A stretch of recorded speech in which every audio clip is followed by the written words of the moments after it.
Bonjour et bienvenue sur Il était une fois podcast. On continue la lecture avec le verset 21 et 22 du chapitre 5 de l'évangile de Matthieu. Vous avez entendu qu'il a été dit aux anciens, « Tu ne tueras point. Celui qui tuera mérite d'être puni par les juges. Mais moi, je vous dis que quiconque se met en colère contre son frère mérite d'être puni par les juges. Que celui qui dira à son frère, « Raka » mérite d'être puni par le Sanhédrin. Et que celui qui lui dira, « Insensé » mérite d'être puni par le feu de la géhenne.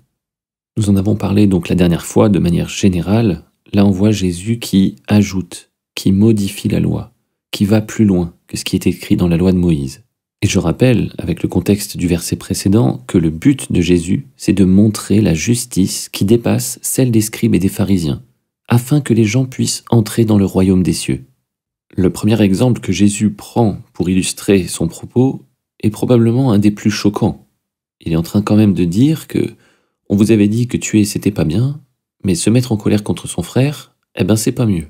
Dans les deux cas, ça mérite d'être envoyé dans le feu de la géhenne, communément appelé l'enfer. Alors c'est vrai, pour nous c'est choquant, parce qu'on voit quand même un gros fossé entre commettre un meurtre et s'énerver contre un frère. On voit bien là que l'échelle du péché dans la pensée humaine n'a rien à voir avec celle que peut avoir Jésus, et donc Dieu. Surtout si on considère que notre colère est justifiée, parce que dans certains cas, on se met en colère parce que l'autre, il l'a bien cherché. Mais ici, Jésus n'aborde pas du tout le côté légitime ou non. Ce qui est condamnable, c'est de se mettre en colère contre son frère, sous-entendu, peu importe les circonstances.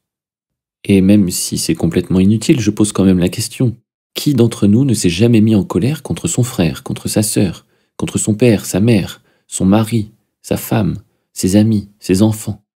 Alors sans forcément vouloir défendre la colère ou considérer que la colère est quelque chose de normal, on peut quand même se poser la question, comment ça se fait que quelque chose d'aussi banal mériterait l'enfer ?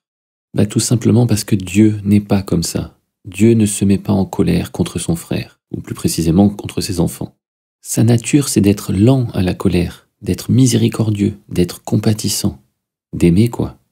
Et la vie est en Dieu, la vie vient de Dieu. Dieu est vie.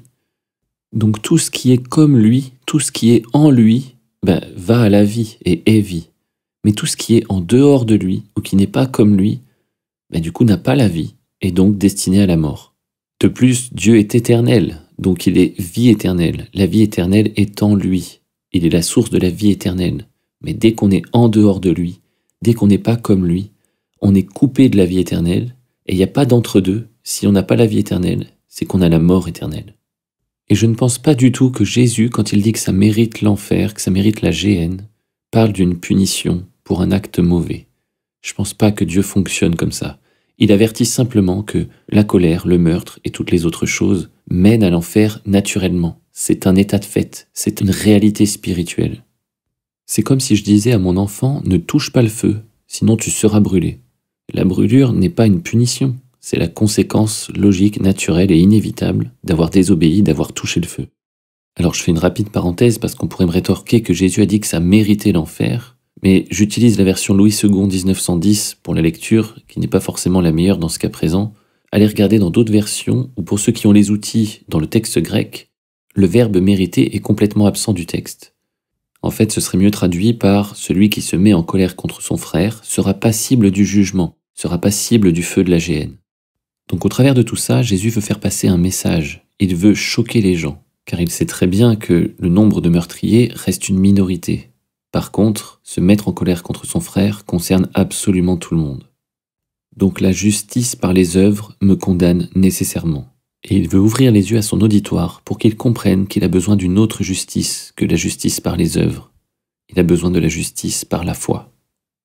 À bientôt sur Il était une fois podcast.